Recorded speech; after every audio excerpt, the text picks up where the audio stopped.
네, 서울 관악구 신림동 소재 한 고시원에서 70대 여성이 숨진 채 발견됐습니다. 경찰은 타살 정황을 발견하고 용의자를 쫓았는데요. 어젯밤 10시쯤 서울의 한 사우나에서 용의자를 긴급 체포했습니다. 용의자는 해당 고시원의 세입자로 밝혀졌는데 자세한 사건 내용 이호영 변호사와 알아보겠습니다. 네, 어서 오십시오. 네, 안녕하세요. 네, 관악구 고시원에서 70대 여성이 숨진 것이 확인이 됐고요. 용의자를 검거를 했습니다. 세입자였다면서요? 네, 어제 낮에 이제 이 피해자가 고시원에서 숨진 채 발견됐고요. 예. 숨진 채 발견될 당시에는 의류로 목이 묶이고 손발도 묶여 있었던 거예요. 그래서 대단히 좀 끔찍한 상태로 발견이 되었고 지금 이제 용의자를 경찰이 CCTV 같은 것을 추적을 해서 지금 어제 밤에 신림동에 있는 4층짜리 고시원에서 건물주인 70대 여성 B 씨를 숨지게 한 혐의를 받고 있는 용의자를 이제 긴급 체포를 했다고 합니다.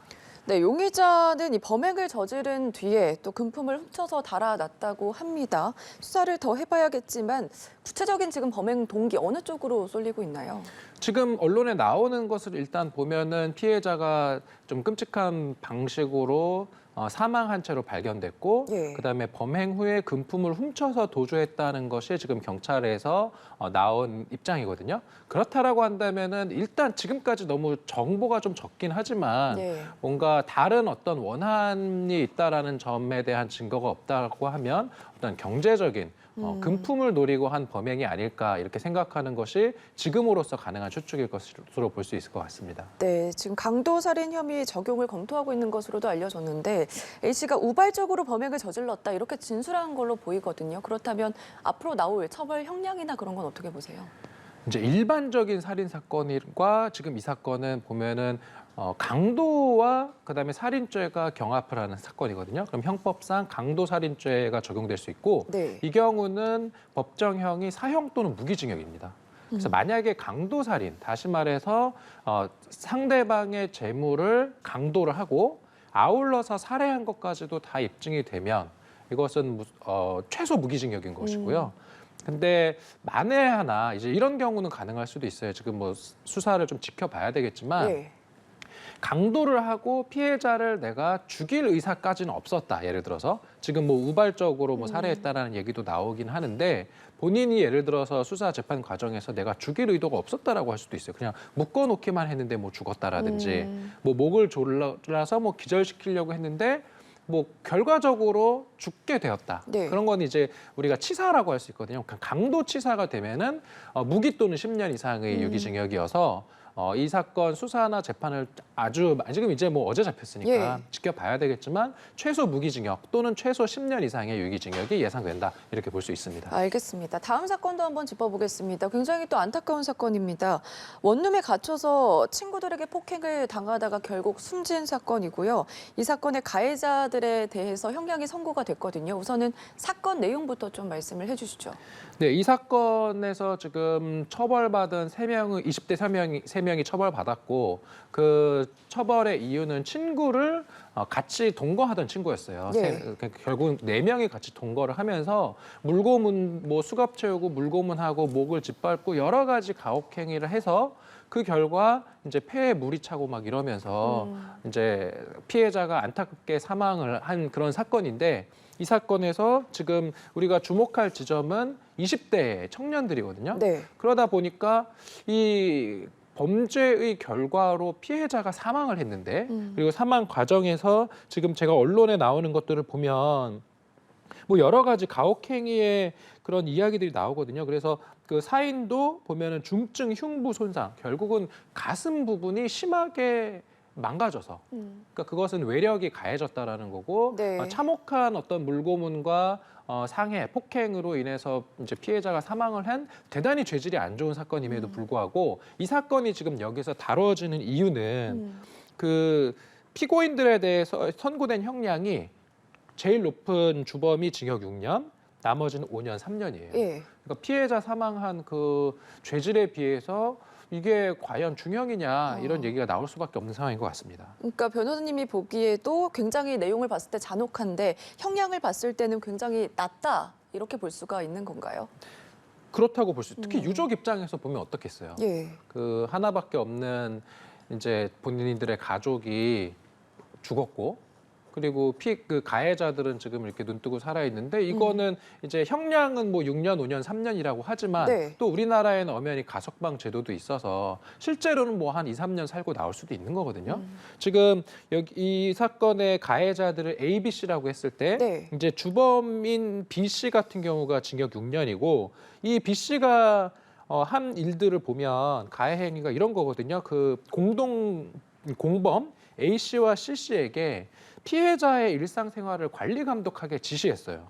그리고 피해자가 심부름이나 집안일을 제대로 못하면 같이 사는 친구들로 하여금 가혹행위를 하게 지시를 하고 이 B 씨의 지시에 의해서 A 씨와 C 씨가 가혹행위에 동조를 해서 피해자 입장에서는 결국 같이 살고 있는 동료들 3명으로부터 집단 가혹행위를 당하다가 결국은 사망을 한 거거든요. 네. 그러면 이런 정도로 놓고 봤을 때 보통 일반 살인범죄라는 것이 법정형이 5년 이상의 유기징역이고 그다음에 일반적인 그 권고형의 범위는 보통 7년에서 10년, 8년에서 12년 이 정도 사이에서 기본형이 선고되는데 네. 지금 이거 같은 경우는 낮죠. 거의 뭐 그 감경을 뭐 2번 정도는 받은 것 같은데 이렇게 감경을 받는 과정에서 이제 법원의 판결문을 놓고 보면 이제 가해자들 중에 일부는 피해자와 유족과 합의가 됐다라는 점.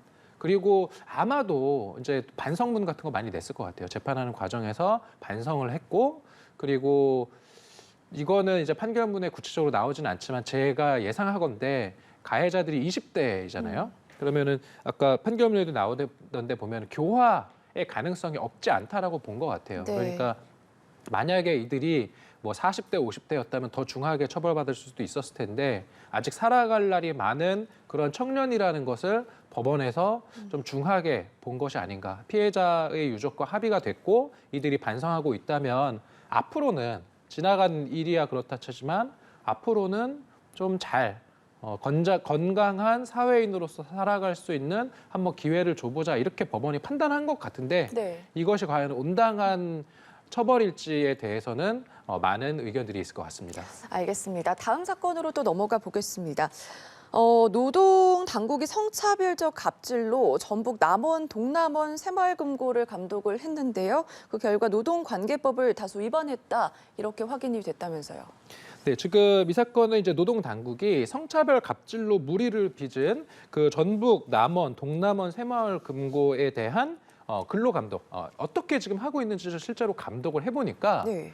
여러 가지 노동관계법 위반 사항이 다수 확인이 되었는데요. 어떤 것들이 있냐면 동남원 새마을금고에서 발생한 주요 직장 내 그 괴롭힘 사례로는 이제 여직원에게 화장실 수건 빨래와 밥 짓기를 강요했고요. 그다음에 회식 참여를 강요하고 또 상사의 단점을 너그러이 받아들이자 등 이게 진짜 웃긴데 그 상사에 대한 예절, 6대 지침 이런 것도 만들어 놓고 예. 결국은 상사가 뭘 하든 그냥 받아들이고 그다음에 또 상급자는 또 부하 여직원한테 이사장과 이사들에게 술을 따라드려야 한다. 이게 그러니까 자연스럽게 술을 마시면서 우리의 문화 속에서 같이 술자리를 하게 되면 서로 따라주는 거는 괜찮은데 지금 이거는 거의 뭐 업무상 지시 수준이죠.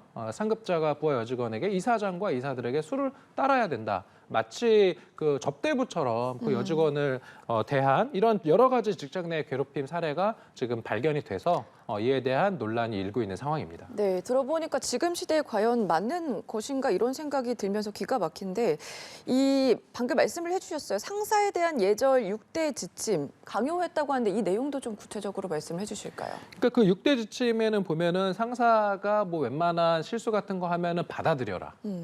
그다음에 상사가 부르면 일어서라. 그러니까 보통 네. 그 옛날에는 이제 제가 아주 옛날에 직장 생활을 하지는 않았지만 제가 이제 처음 그 변호사 생활을 시작했을 때만 하더라도 이제 상사가 부르면 달려갔었어요. 근데 요즘 같은 경우는 어떻게 문화가 바뀌고 있냐면은 네. 뭔가 말을 할 것이 있으면 상사가 부하한테 가서 말을 하기도 하고 그러거든요. 근데 여기는 옛날에 멈춰 있는 것 같아요. 그 지침이 상사가 말하면 일어나라. 그러니까 보통 말하면 자리에 앉아서 들을 수도 있는데 일어서서 들으라는 거예요. 네. 그런 식으로 여러 가지 직장 내 괴롭힘을 해오고 있다는 것이 그냥 드러나고 있는 사건입니다.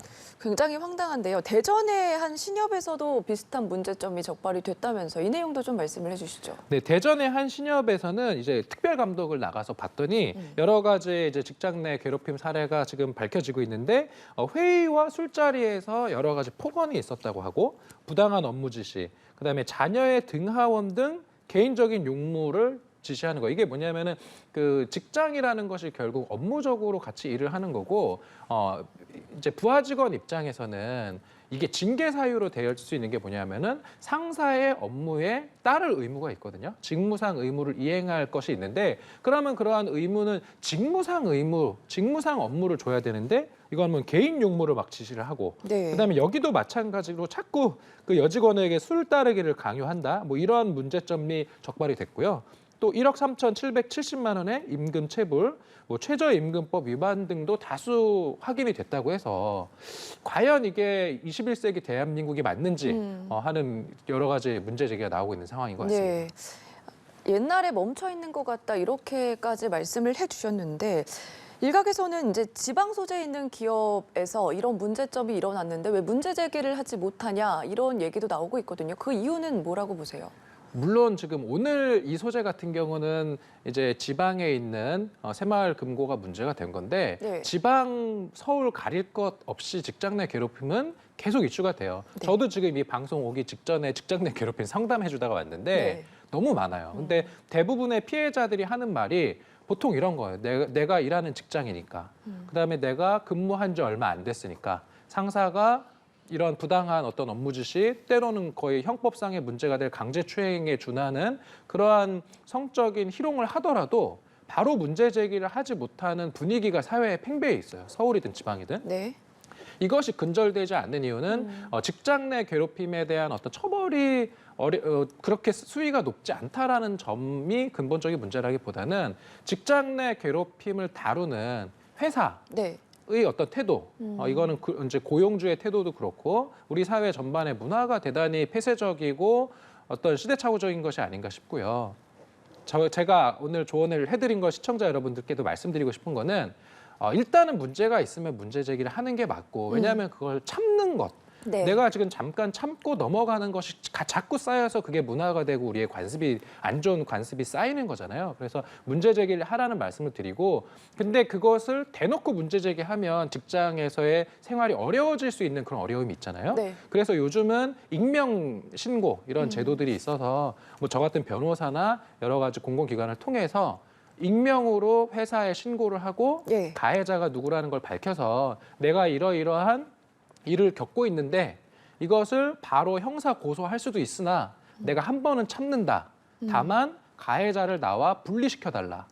가해자와 내가 지금 한 부서에서 일하고 있는데 네. 다른 부서로 전출을 시키든 징계를 하든 나와 분리하는 조치를 해달라라고 따끔하게 엄중하게 의사표시를 하는 것. 예. 그것을 제가 꼭 추천드리고 싶습니다. 신고를 하되 이제 가해자와 피해자가 제대로 분리가 되어야 할 것 같은데요. 지금 이 피해자에 대한 보호 조치가 제대로 이루어지고 있는지도 좀 궁금하거든요. 어떻게 그렇죠. 제가 보십니까? 지금 말씀드렸던 것도 그 회사나 또는 그 상사에게 본인이 이런 어떤 직장 내 괴롭힘을 당하고 있다라는 것을 익명으로라도 알리는 게 왜 필요하냐면요. 네. 지금 말씀하신 것처럼 피해자가 이렇게 직장 내 괴롭힘을 신고하면 고용주, 회사에 책임이 생겨요. 뭐냐면 가해자와 피해자를 분리할 책임이 생기고요. 그러한 책임을 다하지 않으면 회사도 책임을 져야 되기 때문에 결국은 가해자와 피해자가 분리될 수 있도록 요구를 하는 것을 반드시 해야 되고 그러한 요구들이 쌓이면 나중에 진짜 문제 제기를 했을 때 네. 그러면 그 가해자에 대해서 이미 이전에 어떤 그 문제 제기한 내역들이 다 남아 있을 거 아니에요? 그러면 회사 입장에서도 가해자를 징계하기도 더 편리하고 피해자 입장에서는 나중에 손해배상이나 여러 가지 법적인 청구를 함에 있어서도 훨씬 유리한 고지를 점하게 된다. 이런 점 말씀드리고 싶습니다. 네, 조금 전에 짚어본 사례들은 지금 노동관계법 위반 사항으로 지적이 됩니다. 앞으로 그러면 이런 사례들에 대한 처벌 수위는 어떻게 되는지도 말씀해 주세요. 이제 직장 갑질이라는 것만 가지고 뭐 이제 징역 살리고 이런 건 어려워요. 보통은 직장 이제 갑질과 더불어서 이루어지는 여러 가지 폭행, 모욕, 그다음에 뭐 정서적인 학대 이런 것들에 대한 어떤 그런 신고가 이루어지면 그에 합당한 형사 처벌이 이루어지는데 네. 이것은 다시 말씀드리지만 이제 회사에 대해서 본인이 이런 괴롭힘을 당하고 있다라는 걸 알리고 그리고 이 수위가 더 심해지면은 이제 고용청에다가 진정을 제기해서 네. 가해자를 처벌하고 그리고 이 과정에서 내가 이렇게 피해자가 이렇게 문제 제기를 했는데도 회사에서 제대로 가해자와 피해자 분리 조치를 하지 않으면 영업주도 과태료 처분이나 이런 부분을 당하거든요. 그런 것들을 우리가 피해자 입장에서 할 수 있는 것들을 다 하는 그런 것을 통해서 직장 내 괴롭힘이 점차 근절되는 그런 문화를 같이 좀 만들어야 되겠다 싶습니다. 네, 처벌도 중요하지만 이 시대에 맞는 인식의 변화도 필요할 것 같습니다. 네, 여기까지 들어보겠습니다. 지금까지 이호영 변호사와 함께했습니다. 고맙습니다.